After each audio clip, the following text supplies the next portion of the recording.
Buenas noches, queridos hermanos, conocidos y alguna persona que por ahí me escucha. Les quiero dar la noticia que comenzamos una serie nueva y con un autor preclaro que lo vamos a ver ahora. Sus obras son muy conocidas. Es el autor de este libro que vamos a tener en cuenta como guía y lectura, explicación. Es C.S. Lewis o C.S. Lewis, como dicen. Y para que ustedes tengan ya una referencia de lo que vamos a ver al autor primero. Novelista, 1898 fue el tiempo de su vida, 1963.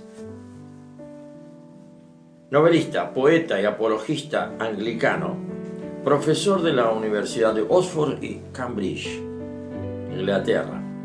Se hizo célebre por su libro Cartas a un diablo novato, traducido al español. Otro libro, Milagros, 1947, y una defensa filosófica de la posibilidad de los milagros.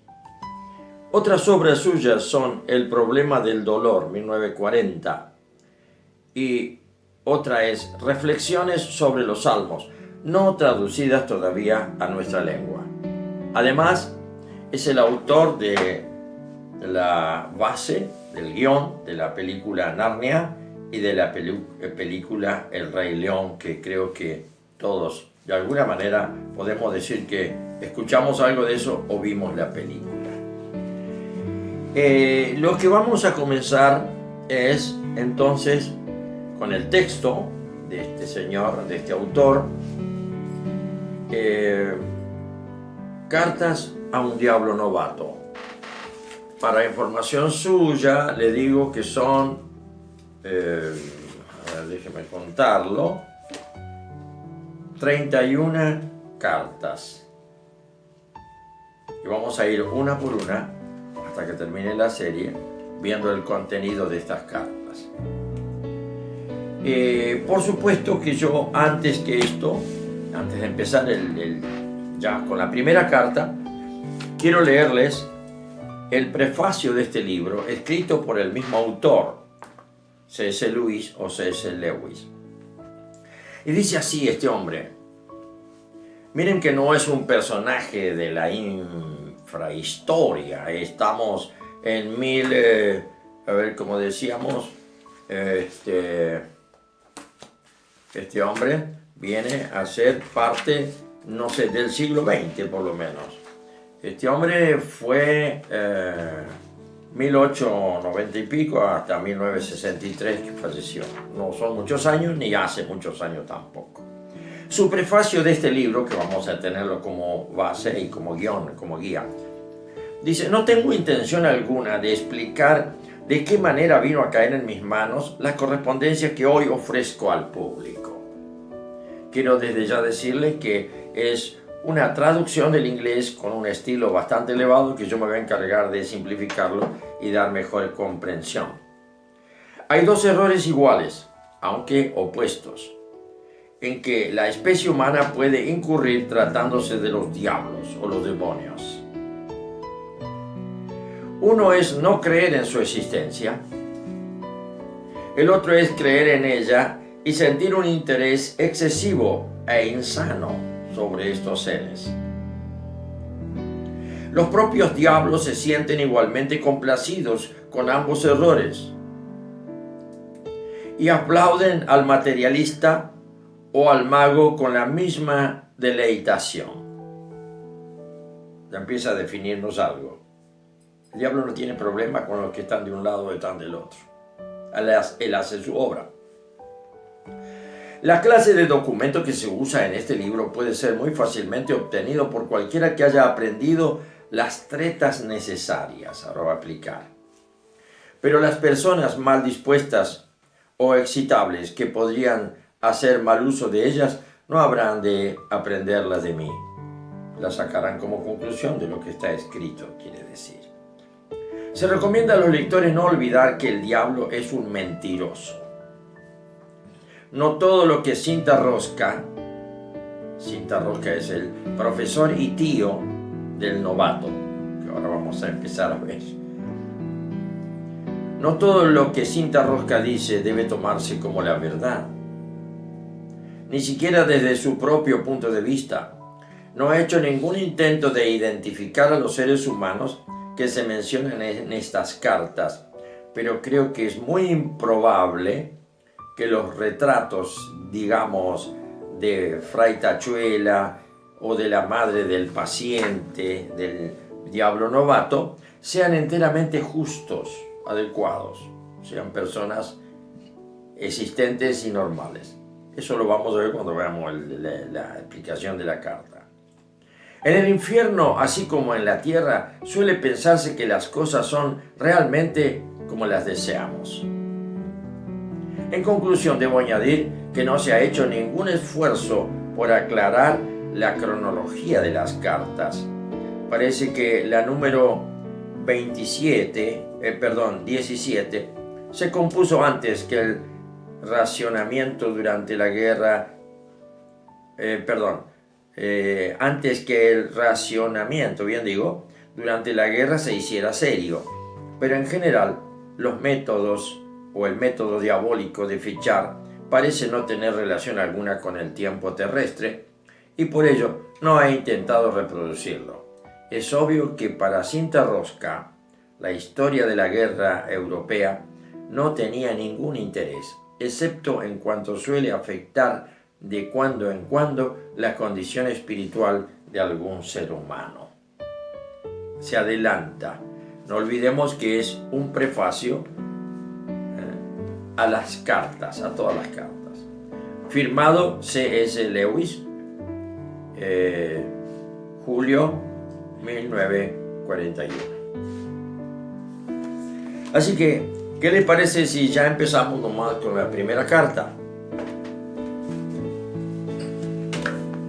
El cuadro es que en todas las cartas va a estar un maestro llamado el tío Cinta Rosca, con alguna jerarquía evidentemente en el mundo infernal, alguna jerarquía que lo hace profesor y docente de los demonios novatos.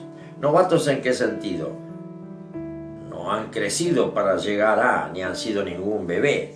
Son ángeles o especies de ángeles. Pero sí reciben aparentemente en la imaginación de Lewis, reciben una especie de clases de información de cómo tienen que tratar a los seres humanos. Y aquí nos vamos a encontrar en más de un momento como sabiendo, como intuyendo, cómo ellos tienen cosas que nos llegan a través de nuestra capacidad de captación, nos llegan y nosotros no vamos a pensar que un demonio no se puede estar hablando o guiando en la vida. No, por supuesto. Lewis mismo dice, no, yo se lo tiro ahí, usted haga lo que quiera. ¿No? Pero en el cuadro general, y como usted es cristiano quizá, o no, sabe lo que las escrituras nos dicen de los demonios y ángeles caídos. De manera que acá lo dijo ya en su prefacio, Lewis no asevera nada. Además siempre está como sugiriéndote que es una broma lo que él dice, ¿no? Y como que lo hace pasar como un cuento, como una carta, etcétera, muy chistosa para algunos casos que vamos a ver. Él entonces te lo tira así, pero te deja, ¿y esto? ¿No? Y ese es el objetivo que él tiene con estas 31 cartas, con el título de Cartas a un diablo novato. ¿Para qué las cartas? Le va a ir enseñando cómo tiene que hacer, porque el alumno, el diablo novato, el alumno, le va a estar contestando las cartas.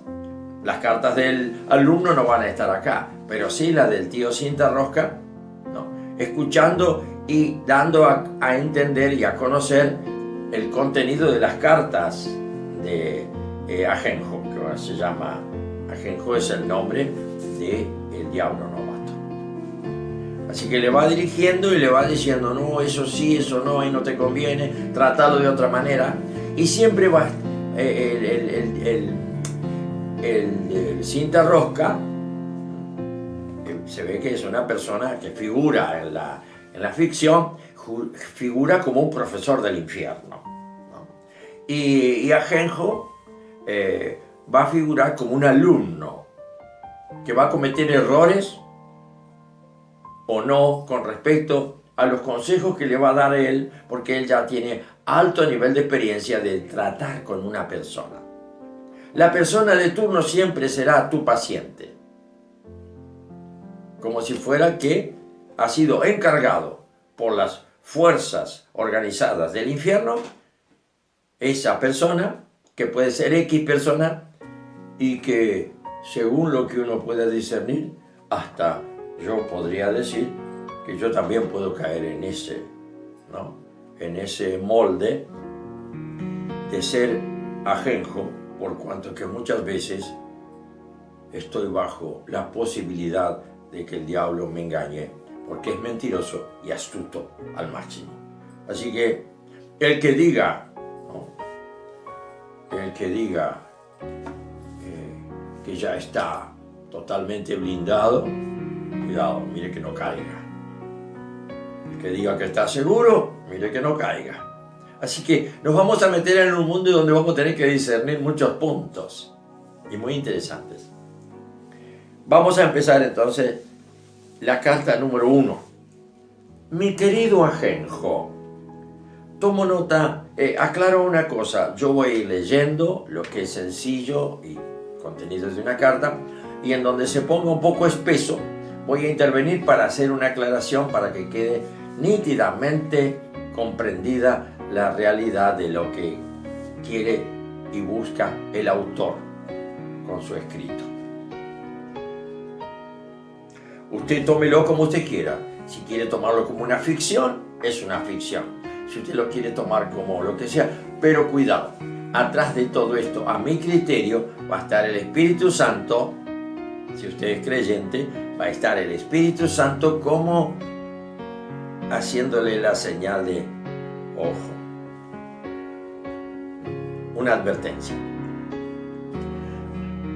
Querido ajenjo, tomo nota de lo que dices en cuanto a guiar las lecturas de tu paciente. Ya va al grano directamente. Todos leemos, todos miramos. En aquel momento quizás no había televisión, no había, no sé, radio, no sé si había, pero era la lectura, los temas de lectura. Entonces todo el mundo se ocupaba de estar al día en la lectura, la publicidad, los periódicos, etc. Hoy con un celular tenemos mucho más alcance y ahí tenemos que saber que el tío Cinta Rosca está muy interesado en advertirle lo que es el celular a ajenjo. Ajenjo puedo ser yo o puede ser tú, ¿no? Que va a ser la guía, pero no la guía al revés, como estamos acostumbrados. Cuidado con tu celular. Acá es al revés. Llévalo a que busque cosas que nunca vio ni entendió. No, eso está mal hecho. Tenés que llevarlo a que se encuentre con aquello que le gusta. Esa es la tónica del consejo del tío Cinta Rosca. ¿No? Al paciente lo hay que llevarlo para que se contamine en el pecado. Así que nos vamos a encontrar con una cuestión bastante diferente de lo que estamos acostumbrados. Cuando vamos al culto, cuando leemos la Biblia, cuando oramos, todo es a que vamos para arriba. Acá el tema es el tío Cinta Rosca, el profesor, maestro. Ya le dije, él se recibió en la Universidad del Infierno. Por lo tanto, al paciente del alumno, ¿qué le va a enseñar? ¿Cómo tiene que hacer para llevarlo más abajo?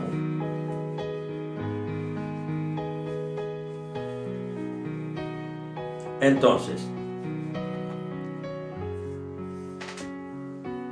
tomo nota de lo que dices en cuanto a guiar las lecturas de tu paciente y procurar que vea con mucha frecuencia a su amigo el materialista. ese que todo se guía por la experiencia material. Buscar, esforzarse para trabajar, para tener, para comprar, para mejorar. Todo materialismo. Entonces dice, en cuanto a guiar a las lecturas de tu paciente, a procurar que vea con mucha frecuencia a su amigo materialista. Tiene un amigo que no es cristiano, entonces ahí va. Pero ¿no te estás dejando llevar un poco por su ingenuidad? Tal parece que supones que la argumentación es la manera de evitar que caiga en garras del enemigo. Acá el enemigo tenemos que darle vuelta. Estamos acostumbrados como cristianos a pensar siempre que la Biblia dice el enemigo. Pablo habla del enemigo y nos ocupamos nosotros mismos. El enemigo es el diablo. Acá el enemigo es Cristo. Así que tenemos que hacer una metamorfosis, o sea, un cambio de estructura en nuestra manera de ver, porque si no, no vamos a entender nada. Así que ya le dice, tal parece que supones que la argumentación es la manera de evitar que caiga en garras del enemigo, con mayúscula. Eso podría haber sido así si hubiera vivido hace unos cuantos años, siglos. En aquel tiempo los humanos todavía sabían muy bien cuando una cosa estaba probada y cuando no. O sea, no le dejes que lea y luego, instruyéndose en el campo del conocimiento, llegue a razonar que es mejor ir a los pies del enemigo. Ahora está entendido, ¿no es cierto? Y si estaba probada la palabra, o sea, algo que le argumenta y le convence, ¿no? Dios es amor. Y entonces él está convencido que Dios es amor. ¿Y cuál va a ser el consejo del tío al novato, al sobrino? Dios, convencerle que no es amor. Que todo lo que sufre, todo lo que le pasa es porque Dios le odia. El mensaje es todo al revés. Y uno no se va, les va a costar acostumbrarse a ustedes, si lo siguen, acostumbrarse a dar vuelta a la cuestión.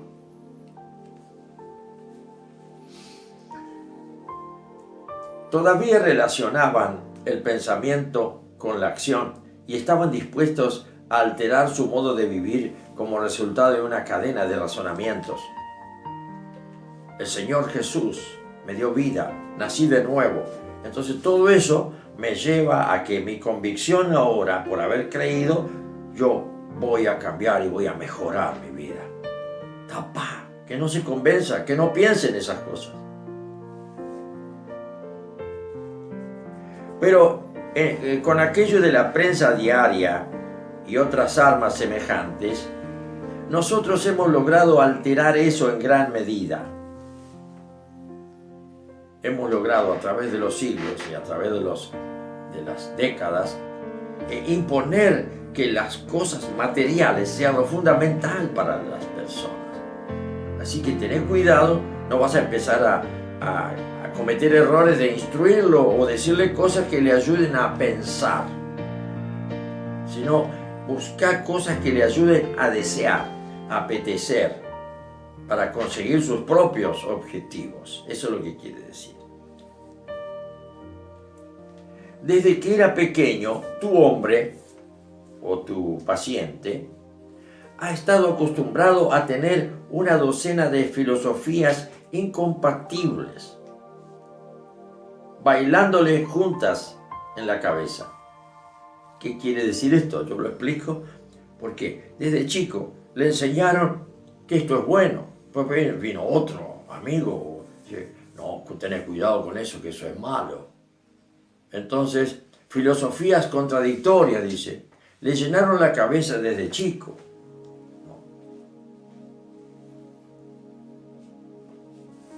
No piensa en las doctrinas como primeramente verdades, verdaderas o falsas. Tiene confusión. Sino como académicas o prácticas. Entonces, ¿qué pasa? Lo dice tal autor, es verdad. No permitas que analice nada o que analice escritos o personas. Así que dale la vuelta y decirle que es mejor que piense que lo que dice tal líder, tal persona, esa es la verdad. Para que no aprenda nunca a buscar la verdad que tiene como una necesidad interna. Sácalo para afuera, quiere decir.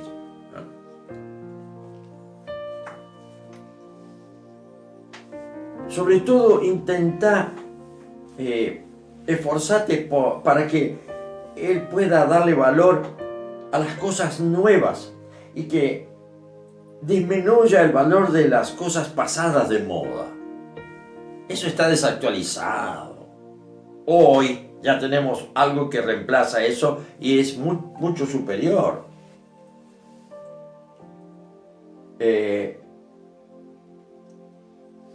Todas estas cosas que son convencionales. ¿Qué quiere decir convencionales? Que ya están aceptadas por todo el mundo. Que ya sabemos que son así. Que el vestirse, cómo hay que vestirse. No, eso es convencional. Innovate. Rompe los moldes. Animate a vivir en una forma atrevida. Eso hacer. Miren dónde está el trabajo de la tentación, de la enseñanza del tío Cintarrosca, ¿no es cierto? Que justamente es lo que nosotros menos sospechamos que puede ser un demonio que nos está orientando y sacando de lo consabido que es el centro de nuestra fe en las Escrituras. Por eso, ya casi que reemplazamos como cristianos las Escrituras porque tenemos una especie de visión nueva y nos parece coherente y maravillosa. Él tiene otro estilo, pero claro, comprendamos que es traducción del inglés y tiene ya sus muchos años. Yo se lo estoy tratando de traducir, ¿no es cierto? Mejor.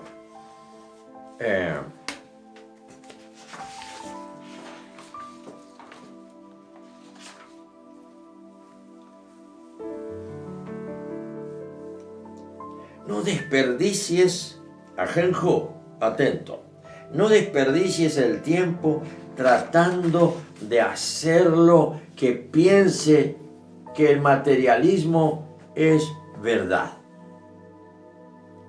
Hazlo pensar que es fuerte, enérgico, valeroso. O sea, que el materialismo sea algo feo. Y hazlo pensar que Él es fuerte, que puede vencer todo eso. No desperdicies el tiempo tratando de hacerlo que piense que el materialismo es verdad.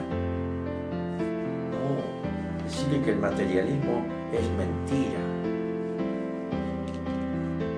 Hazlo pensar que Él es fuerte,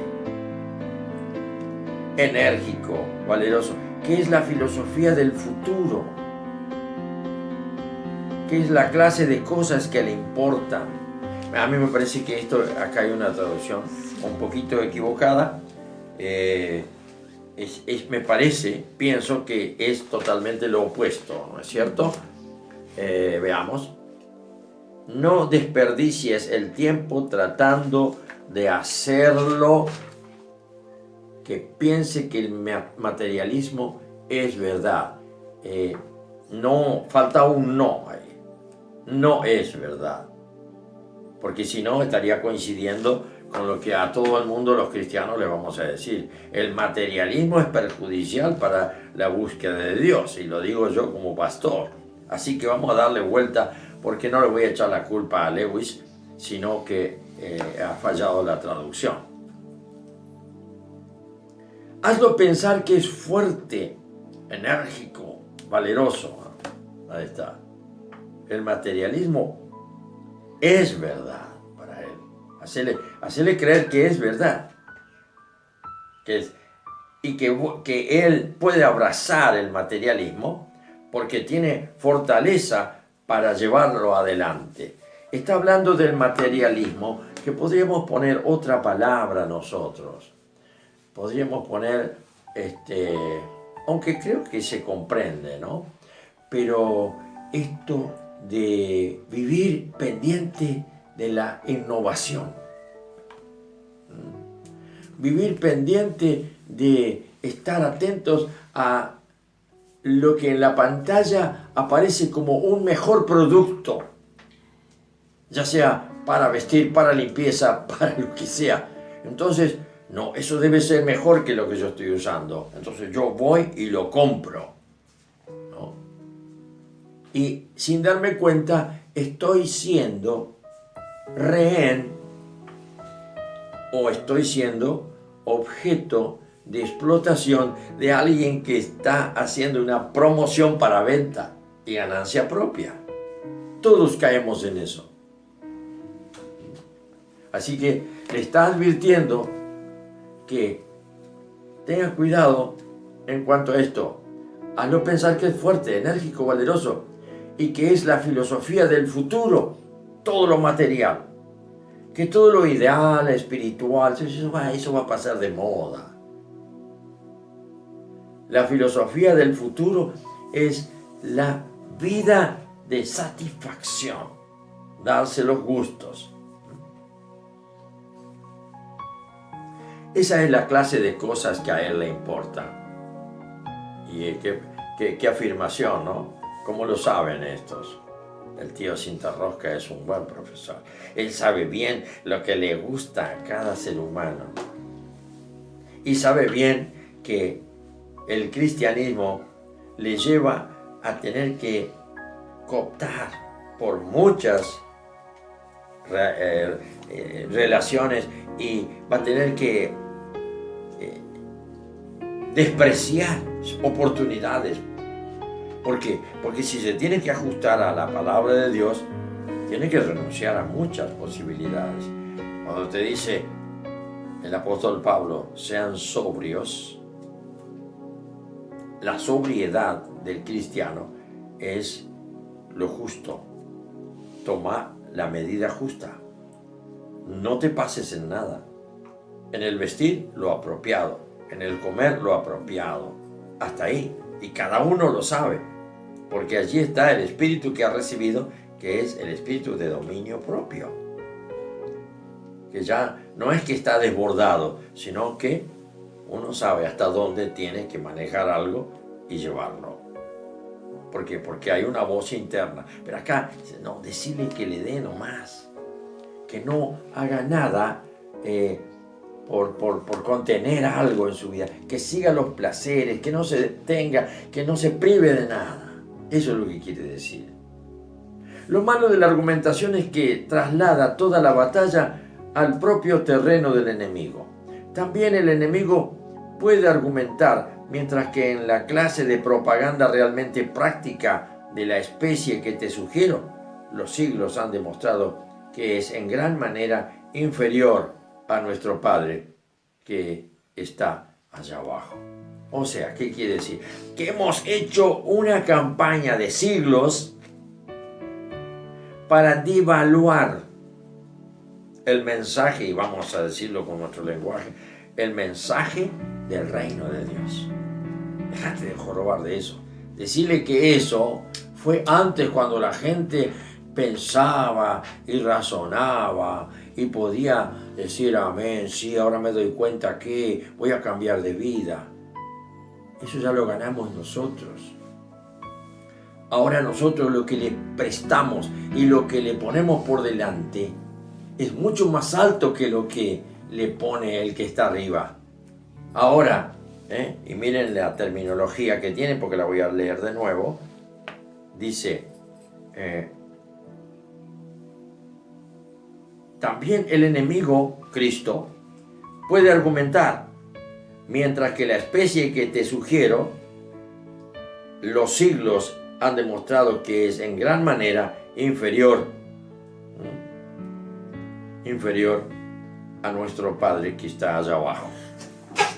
Y fíjense que es cierto. Ustedes fíjense que esto es muy, muy cierto. ¿Por qué? Porque lo que podemos ver los cristianos es que en todo lo que vemos, leemos, observamos, conversamos, los valores actuales no son cristianos y parecen que son los que dominan el mundo, y es cierto. Así que aquí terminamos y la próxima vez vamos a ver si terminamos también esta carta número 1, que quedamos por la mitad. Pero no es un lenguaje, les digo, no es un lenguaje tan fácil interpretarlo o volverlo a traducir a un castellano corriente. Que el Señor les bendiga.